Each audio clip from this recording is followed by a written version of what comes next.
जय हिंद। आज की क्लास में हम जानेंगे मेरे प्रिय कवि पर निबंध लिखेंगे जो आपकी बोर्ड परीक्षा में 9 नंबर का पूछा जाता है। अगर आप ये पूरा वीडियो देख लेते हैं तो मैं 100% गारंटी देता हूं कि आपके 9 नंबर पर पक्के हो जाएंगे। तो मेरे प्रिय कवि पर जब निबंध पूछे तो आपके जो दिमाग में जो सबसे प्रिय कवि है, आपकी नज़र में जो सबसे प्रिय अच्छे कवि हैं, उन पर आप निबंध लिख सकते हैं।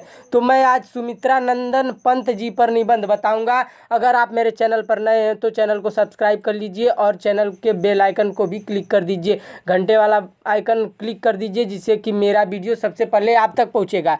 तो चलिए वीडियो को स्टार्ट करते हैं। तो मेरे प्रिय कवि सुमित्रा नंदन पंत जी पर निबंध हम लिखेंगे। तो रूपरेखा, सबसे पहले हम लिखते हैं रूपरेखा। रूपरेखा मतलब कि जो मेरे प्रिय कवि है, निबंध है, इसमें क्या क्या लिखा जाता है। तो सबसे पहले प्रस्तावना लिखेंगे। सुमित्रानंद पंत जी का निबंध है तो सबसे पहले सुमित्रानंद जी के इंट्रोडक्शन देंगे, सुमित्रानंद पंत जी का इंट्रोडक्शन देंगे। और फिर दूसरा पॉइंट में हम लिखेंगे सुमित्रानंदन पंत का परिचय लिखेंगे। दूसरे पॉइंट में उनका परिचय लिख देंगे। फिर तीसरे पॉइंट में हम उनकी प्रमुख रचनाओं को लिखेंगे।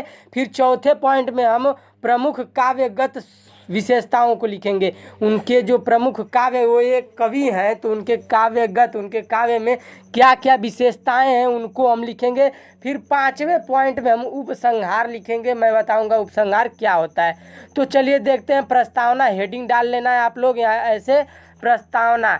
तो सबसे पहले इसमें देखिए लिखा गया है, हिंदी काव्य को एक समग्र काव्य बनाने के लिए अनेक कवियों ने अपना योगदान दिया है। हिंदी जो हमारा काव्य है, हिंदी का काव्य जो है, उसको समग्र बनाने के लिए, मतलब उसको ऊंचाइयां तक पहुंचाने के लिए, उसको आगे बढ़ाने के लिए अनेक कवियों ने अपना योगदान दिया है। सभी कवि अपना योगदान दिए, बहुत सारे कवि हैं जो अपना योगदान दिए हैं अरे हिंदी काव्य के अंतर्गत। फिर अपनी रचनाओं के द्वारा कवियों ने समाज के अंदर अपनी प्रतिभा को प्रकाशित किया है। अपनी रचनाओं के द्वारा, जो अपनी रचनाएं लिखते हैं उनको अपनी रचनाओं के द्वारा समाज के अंदर, मतलब हम सभी के अंदर, हम सभी समाज के अंदर अपनी प्रतिभा, मतलब अपनी प्रतिभा को प्रकाशित किया है कि वह एक जैसे महान व्यक्ति हैं, वह साबित किए हैं और समाज को कुछ न कुछ सीखने को दिया है। फिर आज हम प्रमुख कवि सुमित्रानंदन पंत जी के हिंदी काव्य में योगदान के बारे में तथा उनकी जीवन गाथा को जानेंगे। यानी उनके जो हिंदी काव्य में क्या क्या योगदान है और उनके जीवन कथा को हम जानेंगे। जीवन गाथा मतलब उनके जीवन से पूरे परिचित होंगे, उनके जीवन की कथा को हम जानेंगे।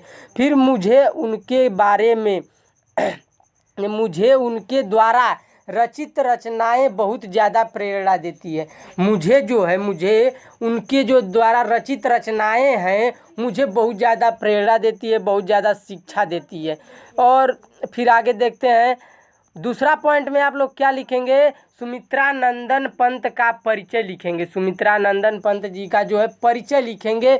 परिचय में देखिए, सुमित्रानंदन पंत जी का जन्म अल्मोड़ा जिले के कौसानी गांव में सन 1900 ईस्वी, 19वीं शताब्दी में इनका जन्म हुआ था। कब हुआ था? तो 20 मई को हुआ था। फिर इनके पिता का नाम पंडित गंगादत्त एवं माता का नाम सरस्वती देवी था। इनके पिताजी का नाम पंडित गंगादत्त था, फिर इनकी माताजी का नाम सरस्वती देवी था। फिर कविता लिखने का शौक पंत जी को बचपन से ही था। इनको कविता लिखने का बड़ा शौक था, ये बचपन से ही कविता लिखते थे। फिर वह हमेशा प्रकृति को देखकर आनंदित होते थे, मतलब प्रकृति जो हमारा पर्यावरण है, प्रकृति को देखकर खुश होते थे, आनंदित होते थे।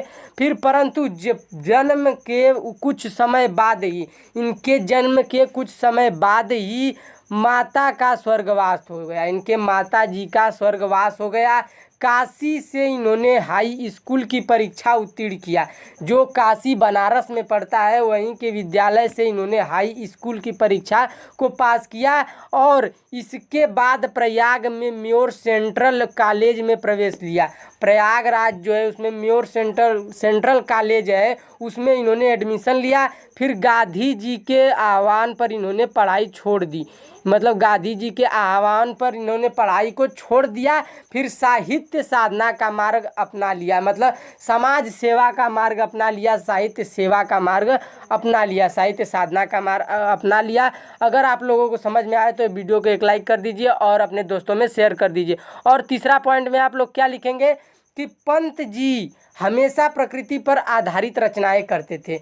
जो सुमित्रा नंदन पंत जी जो हैं प्रकृति पर आधारित, जो पर्यावरण से आधारित है, पर्यावरण पर ही ये रचनाएं लिखते थे, करते थे।